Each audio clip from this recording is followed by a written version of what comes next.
thing that Ian said there was it Ian about like living in the past. I'd sort of buy into that more if these guys didn't have any credentials whatsoever as coaches. But we're talking about a guy in Edwards who is in demand for other coaching roles beyond just the Wigan Rugby League head coaching role. Yeah, absolutely.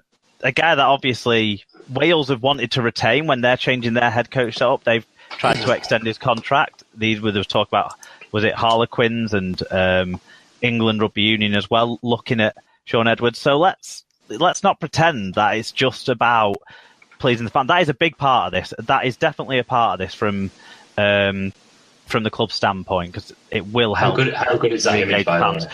But it's not. How good is that to see? Amazing. It's not that. It's not just to pacify us, though, is it? That's what I'm trying to say. Yeah, and you can obviously see why people might think that. Exciting times, I guess. Let's wrap up in terms of final reaction, Mark, to what is. I don't want to put words in your mouth, but what is a big announcement from Wigan, certainly. It's good news. I think it ticks all the boxes that need to be ticked. We needed something for the fans to feel engaged in and bought into, that they're going to really start wanting to roll through the turnstiles again. And it's really positive news. And it's the kind of appointments we were looking for from what you were saying about like our attack point of view.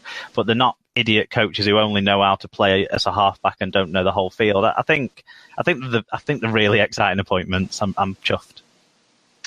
David, your final thoughts? I'm guessing you're going to go to bed happy tonight. Yeah, I think so. It's one of those now. At least we've got a bit of certainty. There's been a big uncertainty around for the last couple of months. So everything around Wayne, everything around who's replacing him, everything around John Bateman. So there's quite a few questions been answered today.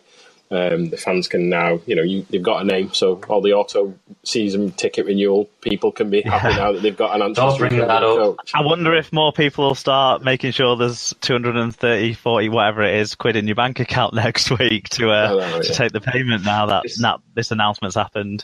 I know there's a few questions in there about how does this affect the recruitment for 2019? How does it affect the recruitment for 2019 and beyond? We've got two coaches who I'm sure will have completely different angles on who they prefer in various positions. So there's a lot of answers.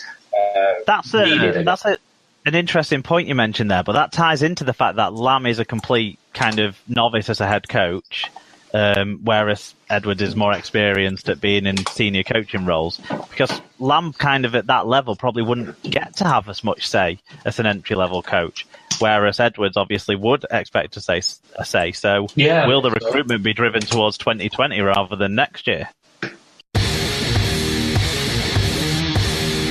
So Widnes fan Neil McEwen, who's never afraid to give a controversial view on the news, he said, who's in charge at Wigan? Baldrick. What if Lamb wins a treble? Guessing it's thanks, but we're gambling on a coach who's been in Union for years. Scratchy chin face. Wigan trying to paper over the cracks with Edwards' name. And Mitchell Darts, who's a Leeds fan, we know, said, Wigan definitely looking long term. 2 coaches locked in, Bateman locked in for the future. Solid strategy. Interesting to see how it goes. Yeah, it is going to be interesting to see how it goes with this sort of succession planning on your news. But thanks for those views, guys. That's just kind of the immediate reaction. I'm sure you guys will have more reaction to send us in by the time we record our next full SLP next week. In the meantime, I think all I'm just going to do is thank you for listening to this episode of SLP Shorts, and a big thank you to Sean from Wigan Fan TV for having me on his show and letting me rip the audio off from it to bring you this SLP short. Please do check out the full video and Sean's Wigan versus Castleford preview show featuring reigning SLP Listener of the Year Fatboy Rob. You can find those things at searching at Wigan RL Fan TV on Twitter, or Wigan Rugby Fans, Wigan Fan TV and blog on Facebook. And then, if you want more SLP in your life, you can find us at Super League Pod on Twitter and Instagram. Facebook.com/Super League Pod is where you'll find us there, or you can email us superleaguepod@gmail.com. You can also get more SLP content on our blog, which you can find at superleaguepod.com, and you can find the main weekly show and subscribe through Spreaker, iTunes, YouTube, and on the Podcast Addict app.